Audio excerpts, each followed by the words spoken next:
Good afternoon, everyone. As you're well aware of my fascination with AI, and probably next to living here and Jeanette, I like AI. I'm sort of enamored with AI. It will become a much more integrated, and I think, and as many others do, a very invaluable tool to assist us in our lives. I think the advances that AI will bring to medical care will be phenomenal. This presentation is on AI and national security, which is very interesting in the sense that how AI has become an integral part of our defense structure. I was telling people, for those who watch 60 Minutes, there was a very interesting presentation on a company called Argrel that makes autonomous weapons, which was quite interesting. We will see how that enters into future military engagements. These weapons, some of them are currently being utilized in Ukraine, both by the Ukrainians and the Russians. And what's very interesting is in Ukraine has developed advanced drones, autonomous drones that are way in advance of the weaponry that the U.S. is using, both in terms of simplicity and in terms of cost. And if you have a chance, if you go to the 60 Minutes website, you can see the presentation that the gentleman's name is Palmer Lucky, and who runs this company that has independently developed these autonomous weapons. And that to me is, many of us have heard of AI bots hallucinating. And I thought, oh, think of this. We have an hallucinating head of state and hallucinating AI. Now, would they cancel each other out? That was my hope, but I'm not sure that would occur. So I think you will find the presentation of interest. I emailed everyone who was on Bob's list yesterday afternoon a link I asked AI to provide some summaries, both of the chapter and also on advances that have been made since this video was made last year. So it's very interesting. Okay. So we need the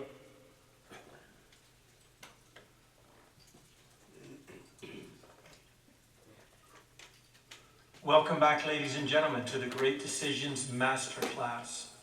This week's foreign policy challenge is artificial intelligence and national security. We've looked at artificial intelligence each of the last several years in the Great Decisions lecture series. It is an emerging topic that very likely will be considered moving forward, given the incredible breadth of impact that AI will have on our daily lives. There's an enormous amount of AI going into what information you're being served up. So it's affecting what your information environment is. It's having a huge role in what's advertised to you, which is related to it. So I'd say already we're starting to live in this AI world. What exactly is artificial intelligence? Well, it's several different things. At the most basic level, it is machine learning. where we type algorithms into computers, provide data, and then the computer programs are able to identify patterns or anomalies in that data. And we're talking about significant volumes of data here, which humans or basic computer programs generally would not be able to analyze efficiently. Just think about the impact this would have on, say, the Department of the Treasury, which issues hundreds of millions of checks and makes electronic payments each and every year. Using artificial intelligence can help our government identify instances of fraud or deceit in applications for tax returns or government subsidies. For example, in 2023, the Department of Treasury was able to either prevent the loss of or recoup $652 million in fraudulent claims. However, using artificial intelligence only last year, that number skyrocketed to over $4 billion. Next is what we call neural networks, computer systems designed to imitate the neurons in the brain. Natural language processing, so that AI allows computers to understand speech, to read between the lines and analyze complex documents. And then there are the robotics, which is combining artificial intelligence with machines that can replace humans in many walks of life. AI is a remarkable development in international affairs, and its impact on so many different aspects of government and society are only now beginning to be understood. Innovation in and of itself is nothing new. Discovery is at the heart of so many changes happening around us. Discovery can impact our health, our foreign policy, our basic habits and social life, national security, and of course, our economy. I'd like to begin there and speak a bit theoretically about the impact of innovation and discovery on economics, because professors and researchers in that field have long considered long waves to be a very important part of economic evolution. Quadratic long waves generally last anywhere from 40 to 60 years, and they comprise an economic cycle. These cycles, the upticks, the waves, if you will, are driven by innovation. Discoveries at various points in time completely change the way that we think about a product or a service and lead to innovation after innovation, driving economic growth. There are three basic philosophical views about economic cycles. One holds that innovation leads to profit, and that profit, when realized, leads to competition. In other words, if one company is able to see a profit, others will recognize that and join in. Economic competition, of course, leads to a profit squeeze. As companies are trying to beat each other out in the market, they're lowering the amount of profit they're taking home. But there is a point in which companies can no longer lower the sale price of their product. They've competed down to the cost of production. And so they have to look for other ways to find profit, and they do so by adopting labor-replacing technologies, machines that do the work of people, and the ability to avoid the high labor cost of production. That, of course, leads almost by definition to unemployment. Unemployment dries up the demand side of the economic market. There's a bust. When all the dust settles, a new innovation, and the whole cycle starts all over again. This boom and bust cycle is synonymous with a Marxist view of economics. Capitalists have a very different view.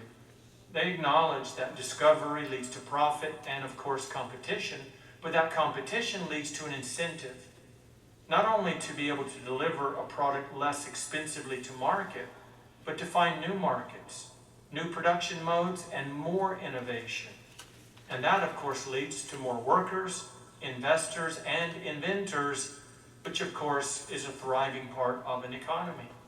So for the capitalist, innovation doesn't lead to inevitable bust, but actually further economic upturns. And then splitting the difference is the work of Joseph Schumpeter. He argued that we can probably bridge the gap between the capitalist mindset and the Marxist when it comes to discovery and innovation. And while he did not coin the term creative destruction, that's courtesy of a German philosopher earlier, he did bring it into the mainstream of economic philosophy and discourse. And what he argued is that when something new is invented, there's a creative destruction of the old production mode and expectations of society. It creates something quite positive. And he argued that not only economies, but entire nations can fall when creativity dies. So for Schumpeter, innovation is the heart of progress and survival for the nation state. Innovation has been all around us throughout history, whether it's the printing press or the combustible engine and the automobile or television. These discoveries changed economics and entire societies. Artificial intelligence, however, is not a television, and it's not a printing press. Those are identifiable and isolatable discoveries. Artificial intelligence, unlike the others, is everywhere. We find it in almost every commodity today of any degree of significance and sophistication. And so it's almost impossible to isolate ourselves from artificial intelligence. If we think about discoveries of the past, televisions, Wi-Fi, nuclear weapons, those created waves. They changed society, they changed the trajectory of nation states and all of history. In a comparative sense, artificial intelligence is a tidal wave. I don't think we've ever seen anything like what we're going to experience in the next generation as a result of artificial intelligence. And as a society and a community of nations, we have to be ready for this tidal wave. One of the great challenges with dealing with something like artificial intelligence is how quickly it advances. There's something called Moore's Law. It's a computing power model, which argues that computer knowledge advances something like this. It's rather linear, and it doubles every handful of years. By comparison, artificial intelligence over the course of the past 3 years has advanced more like this. It's absolutely remarkable how quickly the advances are being made, not only on an annual or monthly basis, but daily in the field of AI. It drives economies, it's going to drive societies, and whether we realize it or not, 3/4 of Americans are using artificial intelligence on a daily basis. Now, artificial intelligence is no different than, say, a hammer. It can be very positive and it can be very negative. A hammer can be used to build a house, and at the same time, it can be used to cause assault on another human being. And so with AI, we have to think of it like that hammer. Recognize the good, the positive, and then regulate so that the negative will be less impacting. Artificial intelligence is a general purpose technology. It has many uses across society. You can use it to recommend what movie to watch next on Netflix. It can be used to determine whether this mole on your skin is cancer or not. But AI also has a lot of uses in policing and military applications. And I think that's where some people are a bit concerned, especially when it interacts with people's physical safety. Think about AI and climate change. The dual-edged sword of artificial intelligence is on display. On the one hand, the amazing computing power, analytical skills, data consumption, and analysis may actually solve climate change one day. It may provide us with solutions to this existential threat that we would never otherwise discover.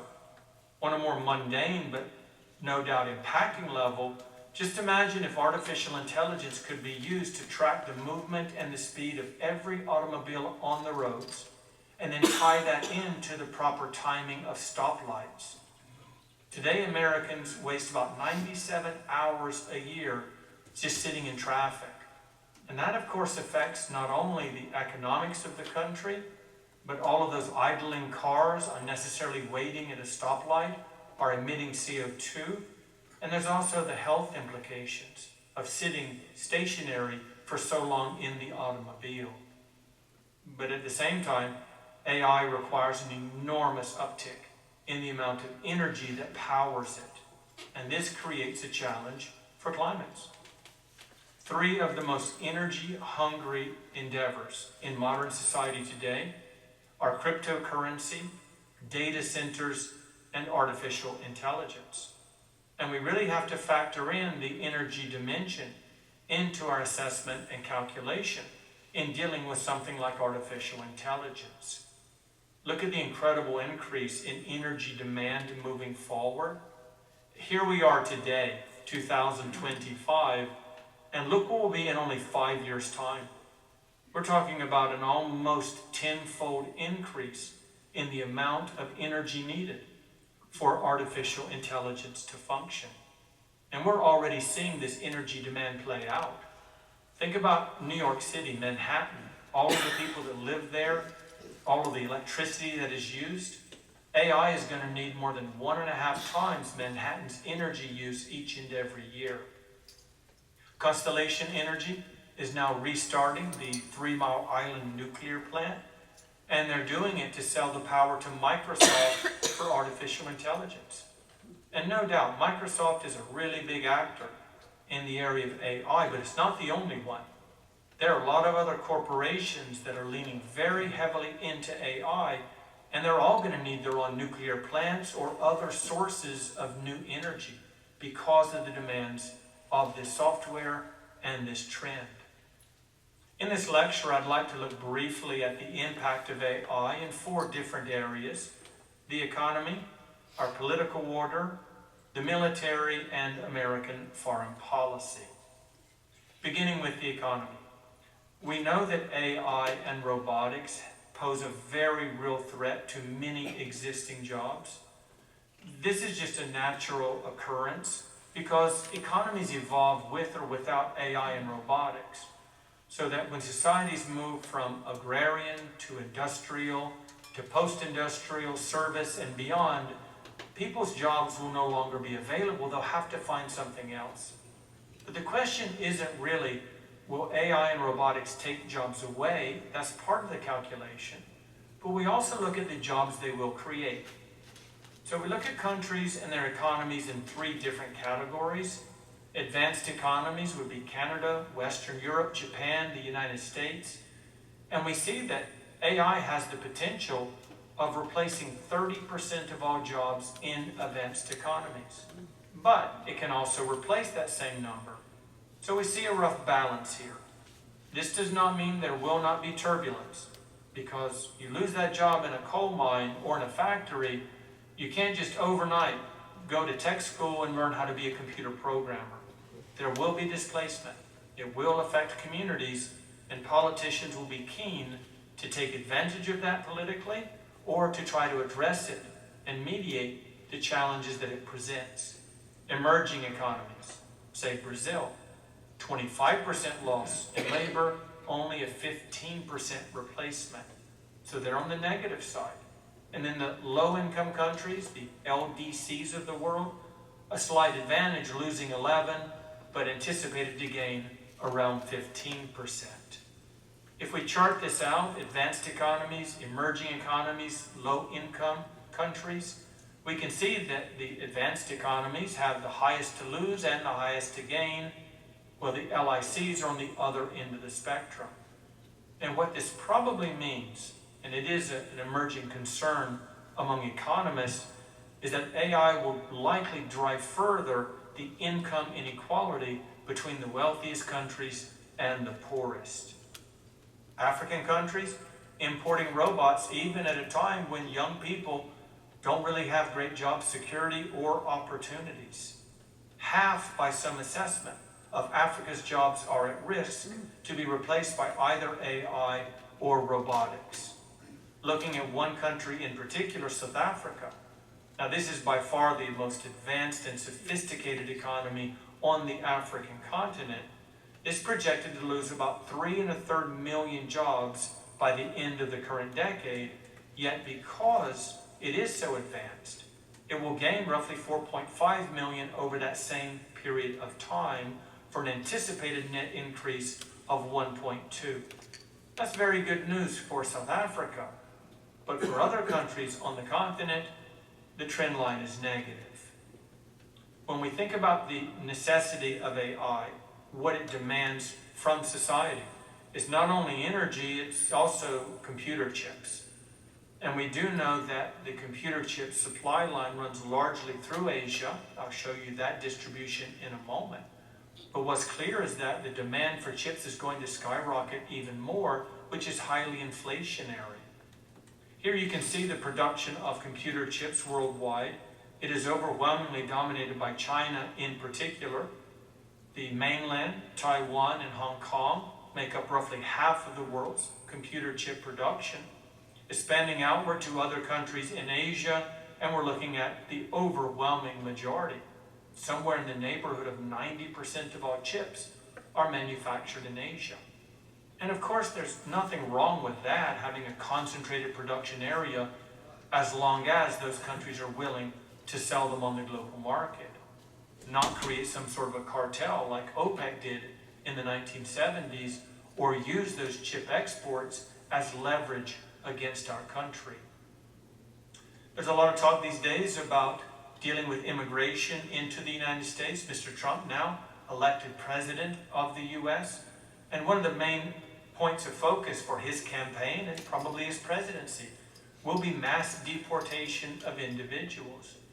And given that there are between 7 and 21 million undocumented workers in the country, that's a very large segment of some areas of economic endeavor, particularly farming and agriculture. American farms rely upon undocumented workers to pick the carrots, the tomatoes, and the avocados. And so if we do deport large numbers of farm workers because of their immigration status, we need to fill those jobs. And one opportunity is AI-driven robotics. We can evolve into a highly sophisticated agricultural sector by using these new technologies. In terms of politics, well, AI is going to have an impact on democracies and national elections. In 2024 alone, beginning in January with Bangladesh and finishing in December with Ghana, 50 of the 200 countries of the world went through a national election, and that affects about 2 billion people. If AI plays a role in democracy and elections, it's going to be widespread. There are very positive AI applications for politics and democracy. We think about Pakistan, for example. Mr. Khan, former prime minister, now sitting in jail on what many people believe are politically motivated charges. He was able to communicate with the rest of his country through AI-generated speeches. This is when we create an AI profile of someone, feed into it all the data that we can find, his past behavior, his political positions, the speeches that he's made, his activities in general, and then AI can tell you what he likely would have said about the current state of affairs in his country. Or in Belarus, where candidates aren't generally allowed to run for office unless the government approves of them, a wholly new candidate was manufactured by AI, representing perhaps a significant portion of society there and their interests. So positive AI applications for elections include the more effective ability to identify swing voters, to encourage them to register and vote, determining the most important campaign issues, not only nationally, but locally and regionally, educating voters on the issues on the ballot, and hosting forums for community engagement. All of this is extremely positive. It makes us a richer democracy. It deepens the roots of our democratic tradition. Pollsters, certainly that's a group that needs help, is turning increasingly to AI in order to give us better projections of what people are thinking and what they prefer. The pollsters have had a really rough run of it for the last decade or so, missing seemingly every major election, and not by small margins. If AI can make their job more accurate, then certainly that is very positive. But the negative implications of AI for democracy have to be noted and perhaps addressed by policymakers. Our institutions and our tools rely fundamentally on truth being something that we can know, and we might argue about it and debate about it and never agree on what it is, but fundamentally we rely on this assumption that you can have a well-educated and knowledgeable public that can know things about the way the world works. And disinformation cuts to the very heart of that. It undermines its ability to know how the world works and to understand anything. And the reason that's so authoritarian is that it's this very small jump in the populist dictator's toolkit of you can't trust anyone, you can't know anything, the experts certainly don't know anything, the only person you can trust is me and my party. Everyone else is lying to you. Americans consume so much information from social media. It's just stunning the impact of X, Facebook, and all of the others. And what we know is that so many quote-unquote people on social media aren't people at all. They're robots, they're bots, they're computer programs that can make themselves sound like someone from the middle of America. The growth of worldwide botnet, these computer programs that pretend to be people on social media, is only growing over time. And while this lecture series was taped in November of 2024, too early for that year's numbers, I would imagine they're up even stronger, especially during an American national campaign year. Another negative AI implication for democracy is deep fakes. They're computer-generated images that look and sound exactly like the actual person or the candidate. They can be masters of misinformation and disinformation. We know that artificial intelligence has maliciously been used domestically. And what that normally means is someone in the blue will try to attack someone or undermine someone's confidence in the red, and the reds are doing it to the blues. But it's not limited to domestic actions. It's also maliciously used by foreign actors. And here the strategy is quite different. They want to divide Americans. They want us to separate. The moment there is a mass shooting, the AI bots are quick to jump in with very strong positions on guns either way to entice Americans to fight with each other. But it does not end there, because dividing red from blue is not enough. They want to divide within the red and the blue parties here in the United States. So these are very negative applications of AI in democracy. For the military, I'll speak rather briefly, but that does not undermine the reality that AI will have an enormous impact on our Defense Department. We may be able to train computers to better predict which conflict will occur, where instability is likely to emerge. We can use AI for better targeting, for locating the adversary, and robotics with AI-driven can take the place of soldiers in many very dangerous circumstances. In other words, the fog of war may be lifting if AI can clearly see through it all. Foreign policy, of course, we're going to consider that today. I'll focus a bit on diplomacy, because AI has the potential of completely revolutionizing our diplomatic corps. Artificial intelligence models may better forecast outcomes for proposed settlements of conflicts and disputes.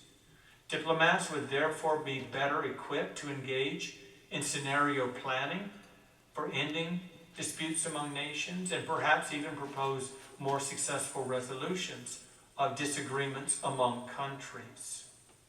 Regulating artificial intelligence is absolutely necessary. Everyone agrees to that. We're just really struggling to figure out how to do it. To date, the United States has relied upon presidential executive orders to regulate. The problem with these is that they don't go through Congress, and that means the next president can simply sign an executive order to reverse them. When AI regulation goes through Congress, it normally ends up being a voluntary compliance rule. And of course, that's a positive step, but many believe it's wholly insufficient for fully regulating this industry at this critically important early time. You see here that congressional leaders are already talking about the lame duck session. With the transition from Mr. Biden to Mr. Trump, maybe they can get together after the election is over, before the inauguration, and pass some meaningful laws. Given what a short time frame we're dealing with and how slowly Congress does operate, it's very hard to be optimistic of success. How about other countries? Are they doing a better or different job of regulating AI? Most people look to the Europeans here as the standard bearers. They passed in 2023 the EU AI Act, the world's first comprehensive law that spreads across more than 24 countries in the Union. And what it does is to treat AI differently based upon the risk that it is assigned. It looks something like this. All AI applications fall into one of 4 categories, from an unacceptable risk at the top to minimal risk at the bottom. And for each of those levels, a different regulation is adopted and applied. It's a very interesting and innovative way of dealing with AI, which doesn't stand still very long, but we always have these categories to place each AI application into. The Chinese required their algorithms nationwide to be submitted to a filing system. This allows the government to keep track of what's happening out there, but it certainly would be stifling on innovation. And the Russians have adopted an incentive-based system for algorithm development and the use of AI. The problem here is that Moscow's interests vary greatly from both the US, our allies, and of course much of the rest of the world. We really have to move beyond simple regulation. That may be the starting point, but it cannot be the ending point for dealing with AI. First of all, we need more safety researchers. These are people in computer programming and data coding whose sole task is to identify dangers that are present in AI and computer models. If we consider the world of AI developers, they number about 40,000 here in the United States, but only 1% of them are responsible for safety research, and that's wholly inadequate. So maybe the government needs to think about ways of encouraging young people to go in that direction, either for the greater social good or because they're now going to be paid more because of subsidies. A global audit system would be a welcome development. Maybe treaties among allied countries, rather than trying to loop in the whole world with all the different perspectives, just focus on those countries that we agree with. And then finally, choke points. There are certain export controls that can have an enormous and outsized impact on the development of AI. Perhaps we should work more on identifying the choke points and preventing too much technology from entering the global mainstream. However you look at it, AI is going to be a very big part of our lives moving forward, economically, socially, politically, militarily, and we're going to have to address it because if we don't deal with it, it certainly will be dealing with us. The tidal wave, the tsunami, is on the near horizon. Let's be prepared to deal with its implications and take advantage of the opportunities that it presents. As always, I thank you for attending and encourage you to stay engaged and make great decisions.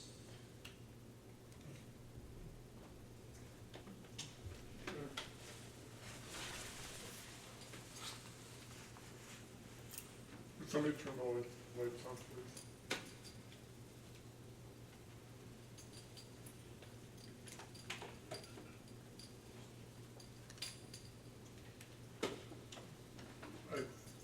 I think I sent everyone, again, in their email, the questions. Yes, no, maybe? Okay. So the first question had to do with what are the interests of the U.S. in national and global AI governance?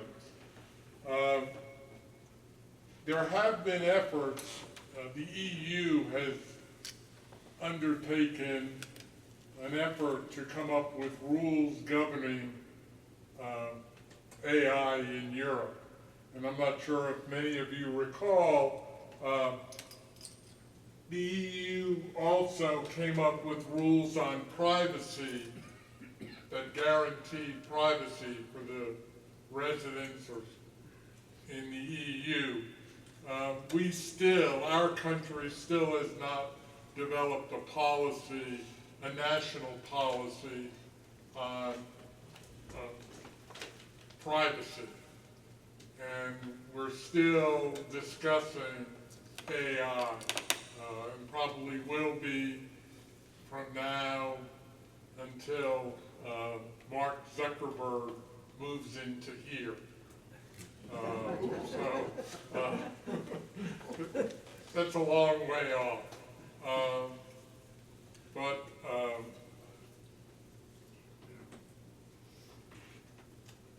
and China, which is probably the country that we are most concerned with in terms of AI, has a policy that is the government has control over anything. They have developed some very sophisticated visual systems to track people as they go through the streets. Now, to a considerable extent, we have also done it. If you go to most of our cities, there are video systems to capture who is there at any moment in time.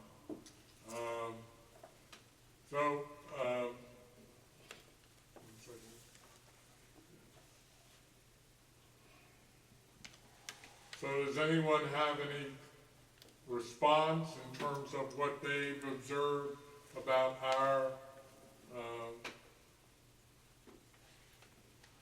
our interest or what we plan to do?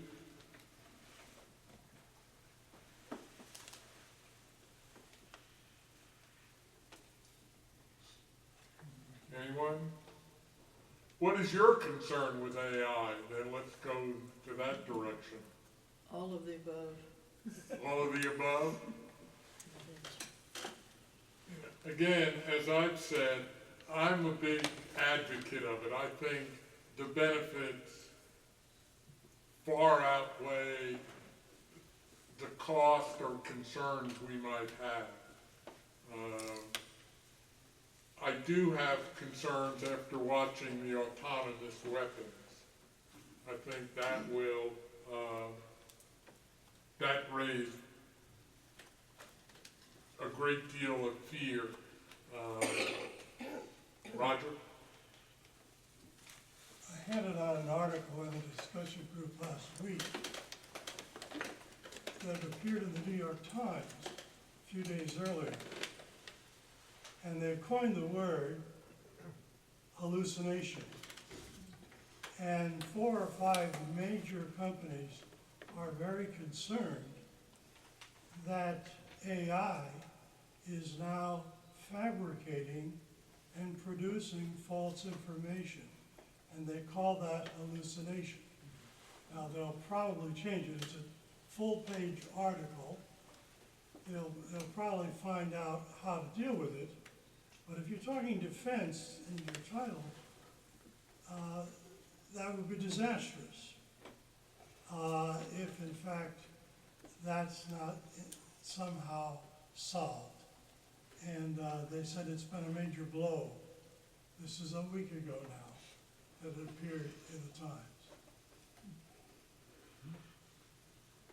No, I mean, I think as he talked about in terms of the speed at which AI has I'm using the word infiltrated as being a bad word, but has become integrated into everything we do.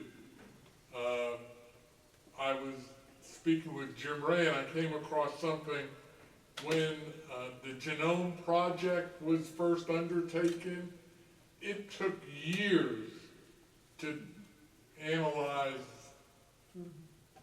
and develop the structures. AI can now do it in days, what took years. And one would hope that the use of AI to enhance medical innovation or ways to address illness will be markedly advanced, and which would be a great assistance to all of us in terms of making our lives easier and more robust.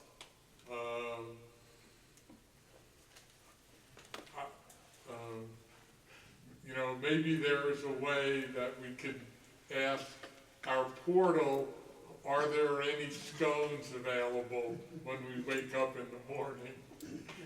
Somebody else? Oh, Bonnie? Yeah, I've been tracking this subject for quite some time, and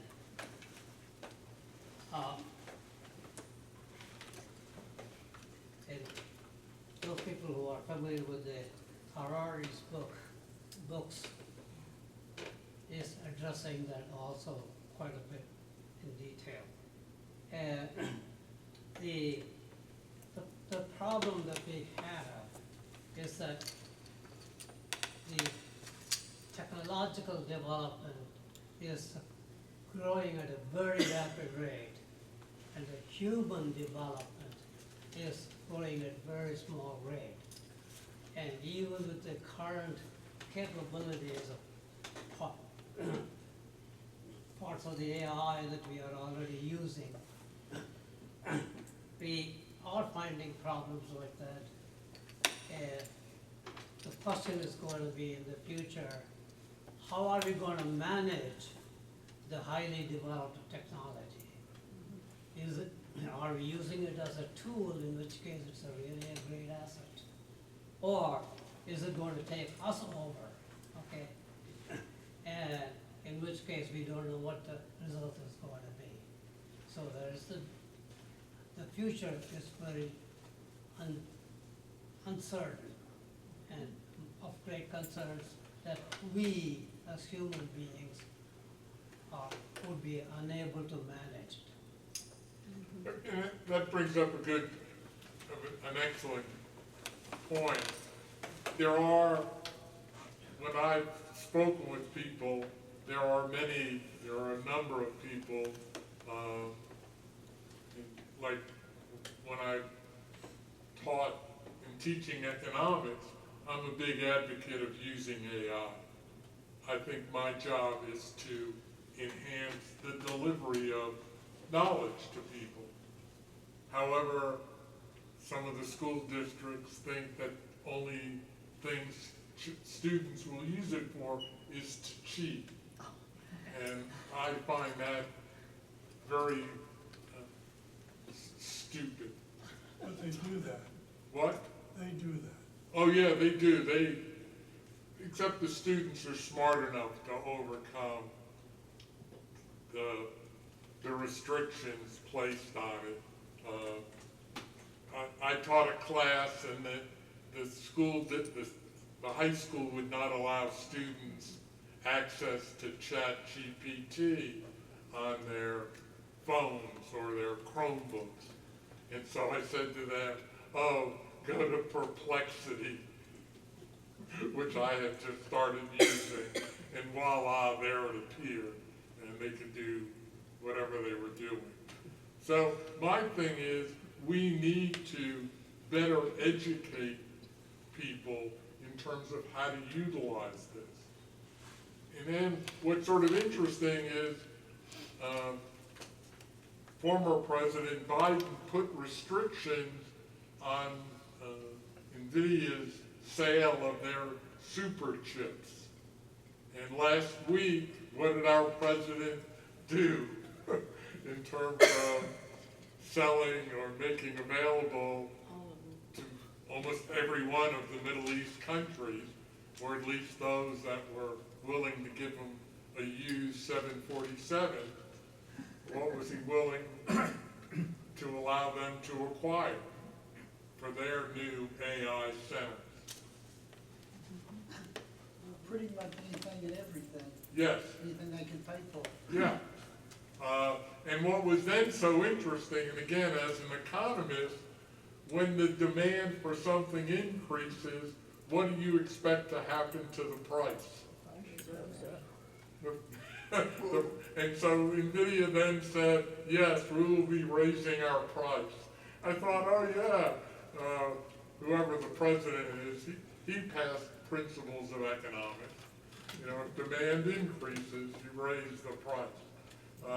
So it'll be interesting to see what the utilization is in countries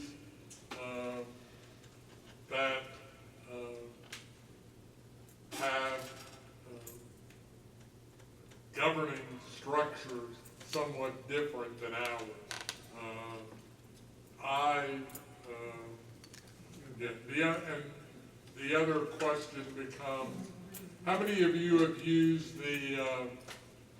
the Chinese version of ChatGPT? There was one called DeepSeek. Have any of you tried that? Okay. What has happened is the companies that initially developed the AI bots spent hundreds of millions of dollars to develop the large language models and then what I call the AI bots to access the information and present it to us. Now, the back-end costs were way more expensive, but China replicated what was in ChatGPT for tens of millions of dollars. And so it appears that the cost of developing and implementing AI is going to become readily available to any country or any organization that wants to use it and utilize it. Now, how they go about doing it is a whole other question. You know, and that has to do with, On question 3, there are competing interests in the global governance of AI. How should countries cooperate on potential regulation? Should the UN impose rules and regulations? You know, should it be dependent on each country's interest? I totally agree with the video on that subject, and we should all be concerned. America is not going to be a leader. In fact, even with the current economic situation, our credit rating has been downgraded today. Okay, and it's going to be very pronounced with the AI technology. Yeah, I mean, one of the things that he mentioned was alliances. And what do we appear to have done under the current administration? Again, the contrast in the previous administration and the current administration about former President Biden ran is, oh, America's back, and it appears that our current president is yes, we're back to 2016. And so it'll be interesting to see is, what are our allies, what we have, the allies that we had developed in the post-war period, what is their reaction going to be now to American leadership, or lack thereof? Roger? Go ahead, Roger.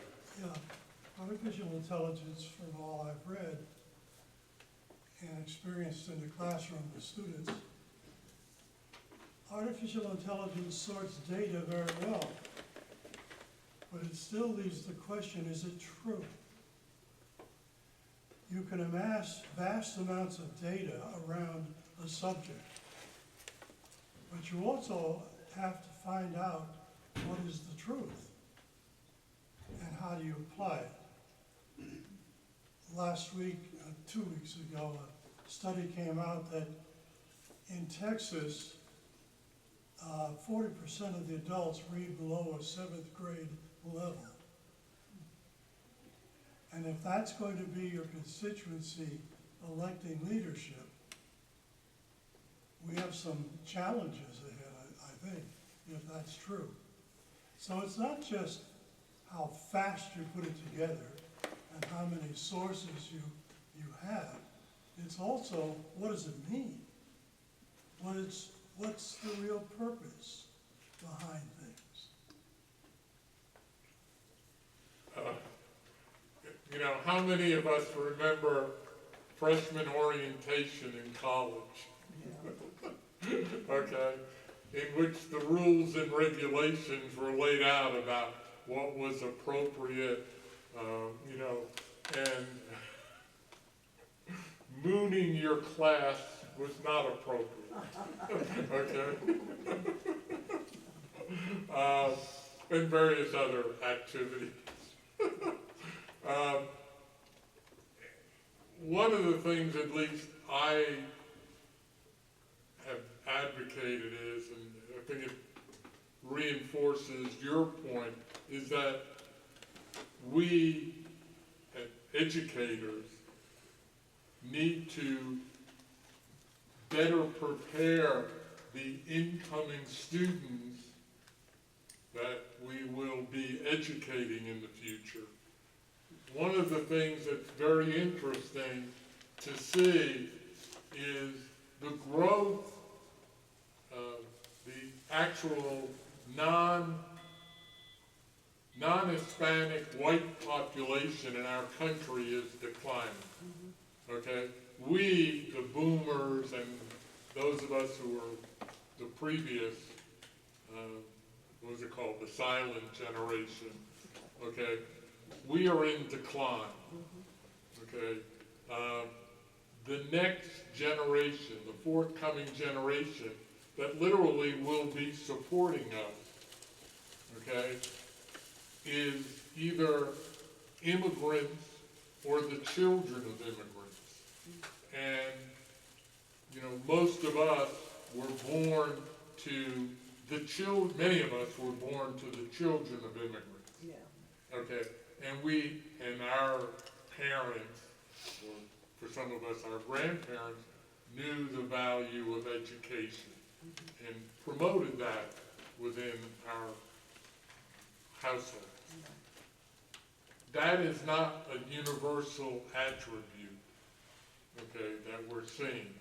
And so how does our society better adjust or adapt to this changing demographic? You know, and that's,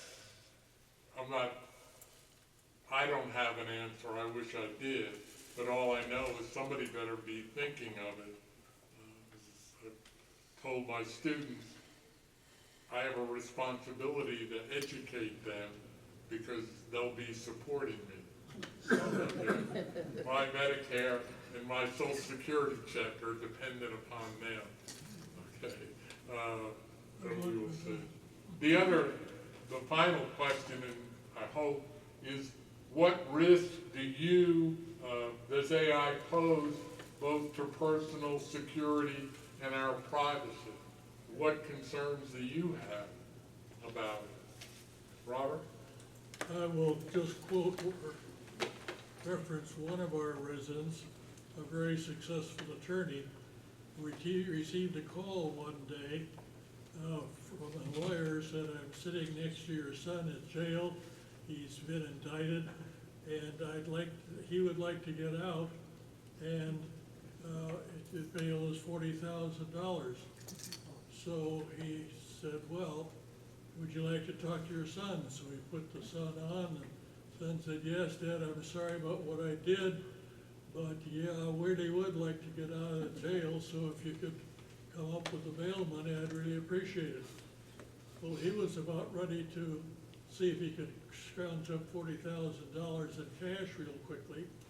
And his wife said, let's first put in a call to your son at his normal number.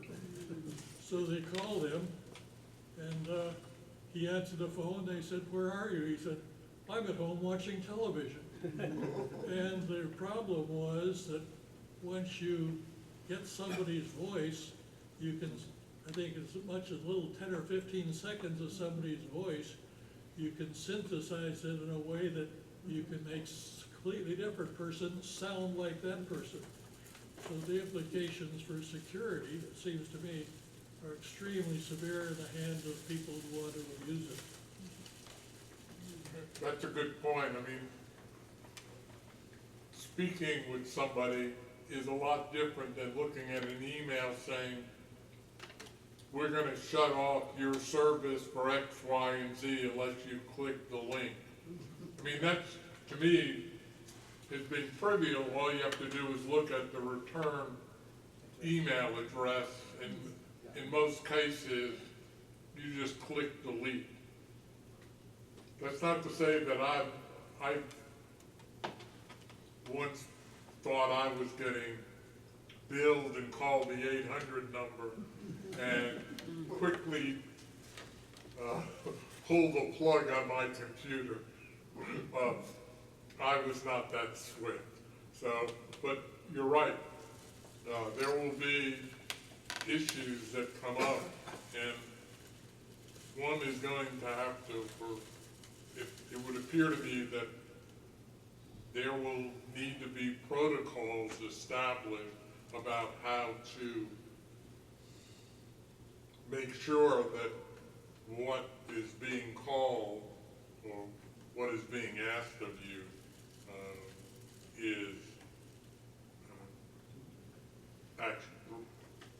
is what has transpired. Patricia? Well, I'm concerned about the fact that missiles can be fired and, from anywhere to somewhere else, and they can be changed, their destination can be changed on the way, and they're out of control of humanity. They're also under the control of the AI bot. And so I do sometimes wake up at night and wonder if something's heading my way. So I'm just concerned about that. I was really encouraged by the 60 Minutes presentation last night, because until within our own country and with our country and other countries around the world, we can unify around a common goal and start working with each other instead of just opposing each other on everything. And that gave hope to me that both the concerns with AI, but more importantly, the concerns with elimination of our entire continent, our entire world, has to be addressed. And just looking at the United States and the implications of this new company that you started the presentation with, that guy decided for some personal reasons that he wanted to make a difference and just dug in, developed weapons that used AI better than anybody else in the world, and made a great presentation about why. And you contrast that with how all of our weapons are made in the United States. And Eisenhower warned us of the military-industrial complex a long time ago, and it is eating our lunch now, because all the head generals, et cetera, go into those 5 or 6 companies that develop all of our weapons, and those weapons are all paid for by us as citizens to be developed. And this guy didn't use any of that, and went outside of that and used his own resources. And there's going to have to be some give and take on all of that. But he's got something that we have to have and have to use, because we can't depend upon having enough people. We don't even have enough people in our military now. nor will we ever have enough people in our military if we conscripted everyone to do anything that would compete with this new product of these defense weapons that this guy's developed. Yeah, the weapons, I have the link, I thought I said, but at least the people who are on Bob's mailing list, and I'll send out the link. It was or just go to 60 Minutes and you'll see the link. There'll be the video that they had yesterday. It was, to me, it was like, oh, this is cool stuff. And one of the things he pointed out, and for those, what has underlined our foreign policy is we don't want to send American troops overseas, and that was what motivated this guy to develop these autonomous weapons. Now, do we go to the other extreme? It's like, oh yeah, we'll just send the autonomous weapons over, and that to me, I would hope we continue to have some human intervention in the whole national defense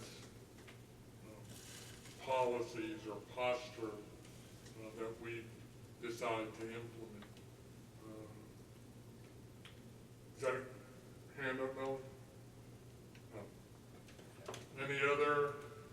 Yes. Yeah, Stuart, getting back to the comment about the gentleman that made 40% of Texans may not have a 7th grade education. Seems like that's, was that the comment? No. 40% read below a 7th grade level for reading skills. Along that line, it seems like if we had some of that 40% more involved in progressing the whole education system and what the video seemed to be talking about, innovation. It seems like that should be a concern. Certainly the supreme portion that we may or may not be here tomorrow because, but it seems like the reality is that we are where we are and that we depend on each other, and if we can reach out, we being AI, can somehow move the envelope a little bit more in the positive direction and reduce that 40% that do not read at a 7th grade level, move it up. But but the concern, just if I understood this correctly, the 60-minute program last night had to do with a new approach to weapons. Yes. If there could be a new approach to education. Yes. I wholeheartedly agree with you. I made an effort, not very well, instead of calling it artificial intelligence, to call it augmented intelligence. That look at it as a way to enhance our knowledge. You know, I believe, and this is in terms of we all have health issues, and we regularly go to a doctor for a diagnosis, and then the doctor enters the diagnosis onto the portal at the medical place, and then you can go view it, or they hand you the printout. And I think I had one for arterial fibrillation. That was 2 pages, no space. I mean, and it's like, what are they telling me? Or another time I had red spots, and we still have them, and the doctor put down this term, Nemo something or another. I had no idea what it is. But I really believe, and I'm hoping, that medical practices in the future will use AI to send to us explanations, just like well, at least probably our grandchildren, when they go to school now, they get either an iPad or a Chromebook. And with it, you can send them information to do and to explain what the instructor or the teacher had to say. I'm hoping, and it'll be interesting to hear Wednesday, the chancellor at ACC will be here about this.